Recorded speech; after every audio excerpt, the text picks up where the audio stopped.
Live from Fargo and serving you on TV, online, and on the go.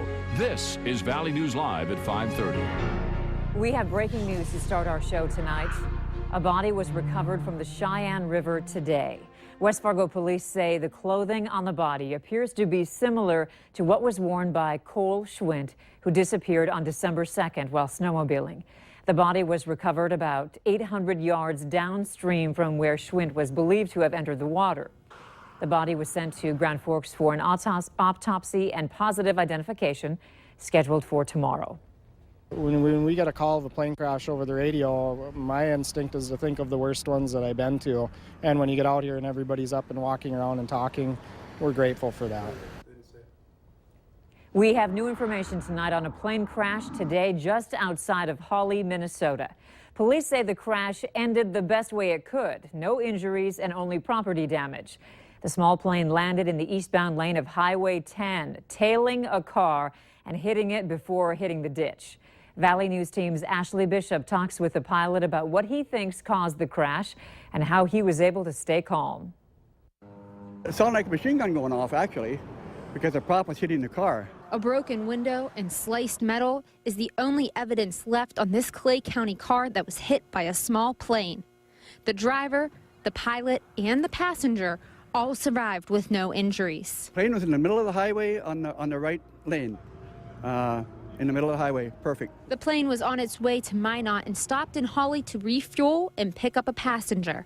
Police say the pilot, David Gowen, lost power just after taking off. He was forced with a life or death emergency decision to make, and he was able to circle the plane around, and he determined the safest place to land would be on Highway 10 here. Dave Gowen said once the engine stalled, he had two options: to either panic or land the plane. So we're trained for that, but what you don't know is if you got a pilot that would panic or not. The ones that panic would always die. The ones that would not panic won't die. And what made you stay calm in this situation? What made you land it? I'm not sure. You do what you got to do. It's clear that his training stuck with him because that's all he had time to do. David felt bad for hitting the car and said the plane flew fine from Minot earlier in the day. I think it's probably fuel related. Something might have been in the tank or not, but when it quits, what do you do, you know? The National Transportation Safety Board and the FAA are investigating the crash. A preliminary report should be done in about 10 days. In Hawley, Ashley Bishop, Valley News Live. The FAA was on the scene investigating the crash this afternoon and taking samples of the plane's fuel, among other things. Samples were also taken from the fuel at the Hawley airport. Those fuel pumps are now locked, and no one will be able to get fuel from the airport until the tests are back. The pilot estimates the cost of damage to the plane is about $20,000. Students and members of the community are gathering right now to send a big message to the community and the justice system. A rally was organized by MSUM students after a suspect in a 2013 rape case took a plea deal and will likely not serve any time in jail. Valley News Team's Christina Craig joins us live from the Veterans Memorial Bridge. Christina? Nearly 30 MSUM students and community members are gathering here on the bridge this afternoon to create a very strong message, and they're getting a lot of attention doing it. They want justice for rape and sexual assault victims. Now, this event stems from the Taylor Peterson MSUM rape case that happened in May of 2013. It's a clear message that sexual attackers need to be held accountable. In fact, every 1 in 5 women are sexually assaulted, and only 98% of all rapists never spend a night in jail. I'll have more details coming up tonight at 10. In Fargo, I'm Christina Craig. Andrea, back to you. Okay, thank you, Christina. We are loving the sunshine and the warmer temps, right? Let's see how the night will shake out. Robert? Yeah, a very nice day across the area. Still a touch cool up in northern portions of Minnesota, but even there, too, some mild temperatures getting into the upper 40s in Baudette, some 50s in Roseau, Thief River Falls, and Bemidji. We've reached the 60s in much of the rest of the area, even warmer as we head through the day tomorrow. However, a fly in the ointment, lots of wind as we head through the day tomorrow. 62 right now in Fargo, 66 in Jamestown. Look at the 70s off to the southwest, near 80 in Mobridge. Hardly a cloud in the sky. And that's what we'll see as we head through much of the evening. Mostly sunny skies giving way to some star-filled skies with just a few clouds from time to time. More clouds as we head towards tomorrow morning. Underneath what few clouds we have, No precipitation out there. As we head through the rest of the evening here in the Fargo-Moorhead area, temperatures slowly cooling on off. Upper 50s by 7, some mid-50s by 8, some lower 50s by 9 o'clock. Tonight, with some clouds moving on back in and some southerly winds increasing, a mild night tonight, a very warm day tomorrow, but we've got some changes to talk about on that 7-day forecast, and we'll detail those changes coming up in just a few minutes. All right. Thank you so much, Robert. We have new information tonight regarding a man's body found at a golf course in Fertile, Minnesota yesterday. The man has been identified as 35-year-old Andrew Springer. Springer moved to Fertile last summer from the state of Washington. As Valley News Team's Neil Carlson shows us, authorities say no foul play is suspected, but it's still a mystery as to what actually happened. It's not the kind of thing anyone would expect to see on an early spring day at the Sandhill River Golf Course at Fertile. The Fertile High School golf team was practicing Monday afternoon when a team member spotted the body lying beside that tree back there. The team was told to go home and the police were called. The preliminary said hypothermia. That's a suspected from the scene, and then what the preliminary was suspected hypothermia. Any weapons or anything taken from the scene that would indicate suicide?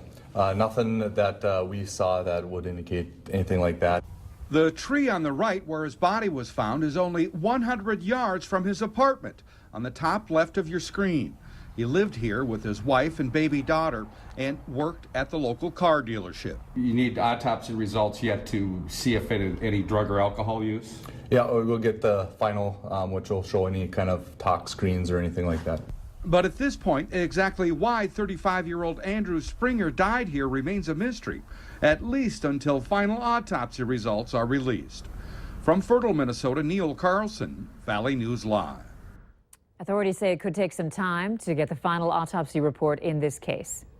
Bail has been set at $500,000 for the person accused in the murder of a Minnesota man.